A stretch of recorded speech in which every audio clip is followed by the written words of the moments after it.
بتایا جائے گا وہ بسبی اینڈ ایسوسیٹس کا کام ہے۔ میں اس میں سے کچھ بھی اپنی طرف سے نہیں کہہ رہی، میں صرف ایک وائس اوور آرٹسٹ ہوں جو مسٹر بسبی کے لفظوں کو آواز دے رہی ہوں۔ مسٹر بسبی کہتے ہیں، ٹیکساس میں تحویل کے قانونی آرڈر کے تحت آپ کے بچوں تک رسائی ٹیکساس میں ایک مفروضہ ہے جو والدین کو ان کے بچوں کی پرورش میں شامل ہونے کے لیے کافی وقت فراہم کرتا ہے۔ مسٹر بسبی مزید کہتے ہیں کہ 100 میل کے اندر ٹیکساس میں تحویل کے قانونی آرڈر کے تحت اگر آپ توسیع شدہ دفعات کا انتخاب کرتے ہیں تو آپ اپنے بچوں کے ساتھ تقریباً 47% وقت گزار سکتے ہیں اگر آپ غیر بنیادی والدین ہیں، اور اگر آپ بنیادی والدین ہیں تو 53% وقت گزار سکتے ہیں۔ غیر توسیع شدہ انتخاب کے تحت وہ وقت جو آپ اپنے بچوں کے ساتھ غیر بنیادی والدین کے طور پر تقریباً 42% اور پھر بنیادی والدین کے طور پر 58% ہوگا۔ اگر آپ 100 میل کے فاصلے پر ہیں تو مختلف دفعات ہیں جو 100 میل کے فاصلے پر آپ کے بچوں تک آپ کی رسائی کو اثر انداز کرتی ہیں۔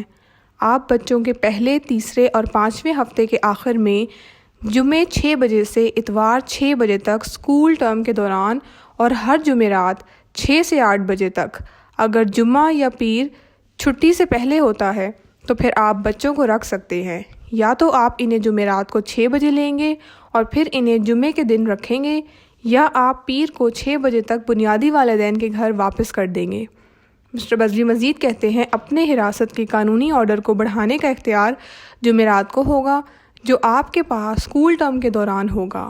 آپ انہیں ہر جمعرات کو رات بھر لے جائیں گے۔ جب جمعے کو اسکول دوبارہ شروع ہو، پہلے، تیسرے اور 5ویں ہفتے کے آخر میں آپ انہیں جمعے کو رکھیں گے جب اسکول پیر کو دوبارہ شروع ہوتا ہے۔ مسٹر بسبی مزید کہتے ہیں، موسم گرما کے اوقات میں کوئی توسیع شدہ دفعات نہیں ہیں۔ یہ جمعے کو 6 بجے سے اتوار 6 بجے تک ہیں۔ اگر آپ 100 میل سے زیادہ فاصلے پر ہیں تو آپ اب بھی پہلے، تیسرے اور 5ویں ہفتے کے آخری دن میں ملاقات کر سکتے ہیں۔ مثال کے طور پر ایک شریک ہوسٹن میں رہتا ہے اور دوسرا شریک بے ٹاؤن کے دوسری طرف رہتا ہے اور یہ 100 میل کے بہت قریب ہے، تو آپ اب بھی پہلے، تیسرے اور 5ویں ہفتے کے آخر میں ملاقات کرنے کا انتخاب کر سکتے ہیں۔ اور جیسا کہ آپ ایسا کرنے کا انتخاب کرتے ہیں، پھر یہ عام بات ہے جو میں دیکھ رہا ہوں، لیکن مثال کے طور پر ایک والدین آسٹن میں رہتے ہیں اور دوسرا والدین ہوسٹن میں رہتے ہیں۔ آپ اپنے انتخابات مہینے میں 1 ہفتے کے آخر میں کر سکتے ہیں، اور اگر آپ ایک مہینے میں 1 ہفتے کرتے ہیں تو آپ کو صرف 14 دن کا نوٹس دینے کی ضرورت ہے کہ 1 ہفتے کے آخر میں جس میں آپ اپنے بچوں کی تحویل چاہتے ہیں۔ 100 میل سے کم موسم گرما کے اوقات عام طور پر طے شدہ قانون میں تمام جولائی ہیں۔ غیر بنیادی والدین 30 دن تک نامزد کر سکتے ہیں اور موسم گرما کے دوران اس میں کمی کر سکتے ہیں جو تحویل کے مختلف ادوار ہیں، لیکن وہ 1 اپریل سے پہلے نوٹس دیں گے۔ اگر وہ 1 اپریل سے پہلے نوٹس نہیں دیتے ہیں، وہ تمام جولائی کے لیے ناہندگی طور پر بنیادی والدین کو ناہندہ ہو جاتے ہیں۔ ان 30 دنوں کے دوران 1 ہفتے کے آخر میں لیکن بنیادی والدین کو سیر و تفریح کروانی پڑے گی۔ کئی بار ایک غیر بنیادی والدین نامزد نہیں کرتا، اور جیسا کہ وہ نامزد نہیں کرے گا وہ پورا جولائی کی تحویل حاصل کرے گا، اور پھر پرائمری 4 جولائی کو نامزد کرتا ہے جو کہ ہفتے کے آخر میں آتا ہے، تو وہ بچوں یا بچے کو آتش بازی کے دن کی تحویل لینے کی کوشش کریں گے، اور اس لیے انہیں اس 1 ہفتے کے آخری دن سیر و تفریح کرنا ہوگی۔ اب موسم گرما کے دوران بنیادی والدین بھی غیر پرائمری کے 1 ہفتے کے آخر سے ٹکراتے ہیں جو پہلے، تیسرے اور 5ویں کی تحویل حاصل کرتے ہیں۔ لہٰذا اگر پرائمری والدین ایک عورت ہیں تو وہ جون میں فادرز ڈے کو نامزد نہیں کر سکتی، جو موسم گرما میں طویل ترین مدت کی تحویل حاصل کرنے کے لیے بہترین ہفتے کے آخری دن ہیں، اگر آپ کے پاس اچھی طرح سے موسم گرما کی منصوبہ بندی ہے۔ لہٰذا جون میں تیسرے ہفتے کے آخر میں متبادل کے طور پر اگر آپ ایک عورت ہیں تو آپ جون میں پہلے ہفتے یا اگست میں پہلے ہفتے میں دیکھ سکتے ہیں۔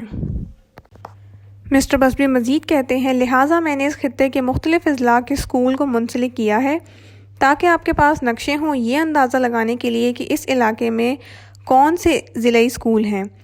میں آپ کی حوصلہ افزائی کروں گا کہ آپ ان مقامی کیلنڈرز کو دیکھیں۔ بہت سے اضلاع میں کچھ چھٹیاں ہیں جو میل نہیں کھاتی ہیں۔ مثال کے طور پر تمام اسکول اضلاع میں پریزیڈنٹ ڈے عام طور پر تسلیم نہیں کیا جاتا۔ کئی بار تھینکس گیونگ جمعے کو شروع ہوگا۔ تھینکس گیونگ کے جمعرات سے پہلے کبھی کبھی یہ منگل تھینکس گیونگ کا ہفتہ ہو جائے گا اور پھر گرمیوں کے بعد اسکول کے اوقات شروع ہوں گے۔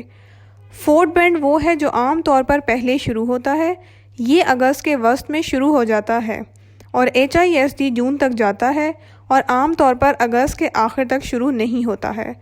تو آپ اس اسکول کے اضلاع کو دیکھیں گے جس میں آپ کے بچے پڑھ رہے ہیں، اور جیسا کہ آپ اسکول کے اضلاع کو دیکھتے ہیں، مثال کے طور پر اگر آپ کو فورتھ بینڈ کاؤنٹی میں طلاق ہوئی ہے اور اس وقت آپ لامر ISD میں ہیں یا آپ فورتھ بینڈ میں ہیں، ISD یا اسٹاف وارڈ، پھر آپ HISD یا اسپرنگ برانچ میں چلے جاتے ہیں، پھر اسکول ڈسٹرکٹ اختیار رکھتی ہے۔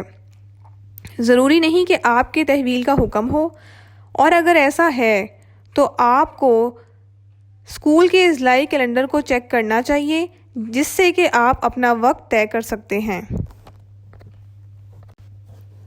مسٹر بزبی مزید کہتے ہیں 3 تعطیلات جو فاصلے سے متاثر نہیں ہوتی ہیں وہ تھینکس گیونگ، کرسمس اور نئے سال کی ہوں گی، اور آپ ان کو بدلتے رہیں، اور کرسمس کی باری 28 تاریخ کی سپہر کو آتی ہے۔ جس والدین کے پاس تھینکس گیونگ ہو عام طور پر اسی کے پاس نیا سال بھی ہوگا، اور اگر آپ 100 میل کے فاصلے پر ہیں تو کرسمس رکھنے والے والدین کو عام طور پر موسم بہار کی چھٹیاں ملتی ہیں۔